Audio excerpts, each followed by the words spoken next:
అందరికీ నమస్కారం. Social media open చేస్తే విజయ్ విజయ్ విజయ్ విజయ్ జపం జరుగుతుంది. ఓ రకంగా చెప్పాలంటే ట్విట్టర్లో విజయ్ పేరు ట్రెండింగ్గా ఉంది. అసలు నిజంగా తమిళనాడు రాజకీయాల్లో విజయ్ స్థాపించిన టీవీకే పార్టీ ఎన్ని స్థానాలు రియాలిటీలో గెలుస్తుంది అనేది మే 4వ తారీఖున తెలిసిపోద్ది, ఎన్నికల ఫలితాలు వచ్చిన రోజు. కానీ ఆలోపు విజయ్ వల్ల అటు డిఎంకే భయపడుతుంది, ఇటు అన్నాడీఎంకే కూటమి భయపడుతుంది. విజయ్ గెలవబోతున్నాడు అని యాక్సిస్ మై ఇండియా సర్వే వాళ్ళు ఇచ్చారు. 98 నుంచి 120 స్థానాలు వస్తాయని. అంతవరకు అసలు విజయ్ గెలుస్తాడు అనే అంచనా ఎవరికీ లేదు. గెలవాలనే కోరిక ఉంది. ఈ గెలవాలనే కోరికకి గెలుస్తాడు అనే అంచనా కనెక్ట్ అయిపోయింది, బాగా కనెక్ట్ అయిపోయింది. సోషల్ మీడియాలో ఉండే యువతకు బాగా కనెక్ట్ అయిపోయింది. దానివల్ల విపరీతంగా ట్రెండింగ్ చేస్తున్నారు. తర్వాత ఇంకొక సర్వే వాళ్ళు ఏం చెప్తున్నారు, విజయ్ కింగ్ మేకర్ కాబోతున్నాడు, అన్నా డిఎంకే కంటే ఎక్కువ సీట్లు విజయ్ పార్టీకే వస్తాయి. సరే, డిఎంకే అధికారం అది ఓకే, కానీ ప్రతిపక్షంలో అన్నా డిఎంకే కాదు విజయ్ ఉండబోతున్నాడు, విజయ్కే ఎక్కువ సీట్లు వస్తాయి అన్నా డిఎంకే కూటమి కంటే అని ఒక సర్వే చెప్పింది. ఒక సర్వే అసలు అక్కడ ఎవరికి 118 స్థానాలు రావు. అంటే 118 అనేది మ్యాజిక్ ఫిగర్. మొత్తం 234 స్థానాలు ఉన్నాయి అసెంబ్లీ స్థానాలు. 118 స్థానాలు ఎవరికి వస్తే వాళ్ళది అధికారం. 118 స్థానాలు ఎవరికి రావు. తమిళనాడు రాజకీయాలు హంగు రాబోతుంది. విజయ్కి ఒక 40 సీట్లు వస్తాయి. విజయ్ ఎవరికి మద్దతు ఇస్తే వాళ్ళది అధికారం అని ఇంకొక సర్వే.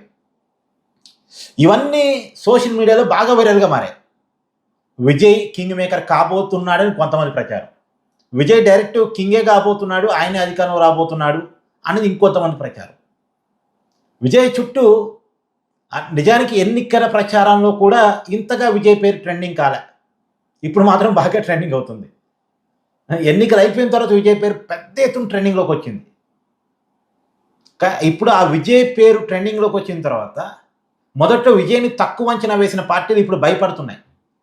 విజయ్ ఎన్ని సీట్లు సంపాదిస్తాడో, విజయ్ ఎన్ని సీట్లు సంపాదిస్తాడు అనే దానికంటే కూడా విజయ్ సంపాదించే సీట్ల వల్ల ఎవరికి ఇబ్బంది, డిఎంకే కూటమికి ఇబ్బందా, అన్నా డిఎంకే కూటమికి ఇబ్బందా, ఇప్పుడు లేనిపోని హంగు వస్తుందా? ఎందుకంటే విజయ్ ఎక్కువ సీటు గెలిస్తే హంగు రావడానికి కారణం ఉంది. విజయ్ ఎక్కువ సీటు కనుక నిజంగా గెలిస్తే 40 సీట్లు పైగా కనుక ఒకవేళ విజయ్ గెలవగలిగాడంటే హంగు రావచ్చు. నేను ప్రతిరోజు చెప్తున్నాను, విజయ్ వల్ల ఇద్దరికి ఇబ్బందే. అంటే డిఎంకే కూటమికి ఇబ్బంది, ఇటు అన్నా డిఎంకే కూటమికి ఇబ్బంది.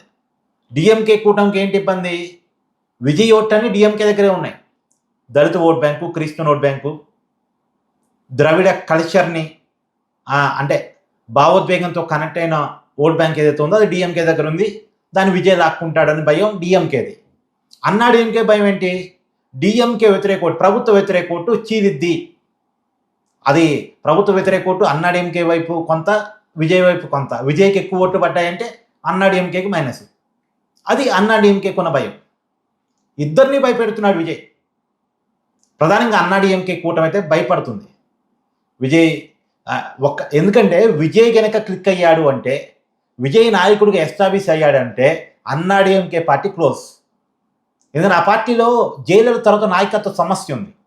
పళనిస్వామిని ప్రమోట్ చేయాలని తీవ్రంగా ప్రయత్నం చేసింది బీజేపీ కూడా. పళనిస్వామి వెనకాల నిలబడి పళనిస్వామిని ముందుకు నెట్టింది. కానీ పళనిస్వామి ఒక ఏరియాకి నాయకుడు, స్టేట్ వైడ్ లీడర్ కాదు. ఇంకా ఇప్పుడు కనుక విజయ్ హైలైట్ అయితే ఇక పళనిస్వామి వెనక్కి వెళ్ళిపోతాడు. స్టాలిన్కి ఆపోజిట్ పర్సన్గా విజయ్ నిలబడతాడు. అంటే ఎన్నికల్లో విజయ్ గెలవకపోయినా సరే కనీసం ఒక మంచి స్థానాలు సంపాదించగలిగితే, ఒక 30 స్థానాలు ఆ పైగా కనుక విజయ్ సంపాదించగలిగితే, అన్నా డిఎంకేకి కంటే ఒక సీట్ ఎక్కువ సంపాదించిన, లేదా అన్నా డిఎంకే కూటమితో సమానంగా సీట్లు సంపాదించిన. ఎందుకంటే అన్నా డిఎంకేనేమో దశాబ్దాల చరిత్ర ఉన్న పార్టీ అది. ఈ విజయ్ పార్టీ మొన్న మధ్య వచ్చిన పార్టీ. విజయ్ స్థాయి మీద ఆధారంగా ఎన్నికలకు వెళ్ళిన పార్టీ. అందులో అన్నా డిఎంకే మళ్ళీ పొత్తులో భాగంగా బీజేపీని వాళ్ళందరినీ పెట్టుకొని పోయింది. ఇప్పుడు విజయ్ ఒంటరిగా పోటీ చేశారు కదా. సో విజయ్కి మంచి సీట్లు వచ్చాయంటే విజయ్ క్లిక్ అయినట్టు లెక్క, విజయ్ నిలబడ్డట్టు లెక్క. విజయ్ రాజకీయాల్లో నిలబడ్డాడు అంటే ఇక అన్నా డిఎంకే పార్టీ క్లోజ్. ఆ ఓట్ బ్యాంక్ అంతా, ప్రభుత్వ వ్యతిరేక ఓట్ బ్యాంక్ అంతా క్రమక్రమంగా విజయ్ వెనకాల రెడీ అవుతుంది. విజయ్ దగ్గర స్టార్ ఇమేజ్ ఉంది, అంటే జనాన్ని ఆకర్షించగల శక్తి ఉంది. కాబట్టి అన్నా డిఎంకే కూటమి భయపడుతుంది విజయ్ని చూసి. అంటే విజయ్ ఎన్ని సీట్లు సంపాదిస్తాడు అనే దానికంటే కూడా అన్నా డిఎంకే కూటమిని మాత్రం తెగ భయపడుతున్నాడు. బట్ ఒక వాస్తవం ఏంటంటే, ఎన్నికల్లో ఎన్ని సీట్లు అన్నా రానివ్వండి, నా అంచనా అయితే 20 లోపే వస్తాయేమో అని అనుకుంటున్నాను. 10 ± అని చెప్పాను కదా, ఇంకా ఏమన్నా సీటు పెరిగితే నేనేమన్నానంటే 10 సీట్లు వచ్చి ఒక 5-6 సీట్లు కూడా రావచ్చు, 15-16 సీట్లు రావచ్చు.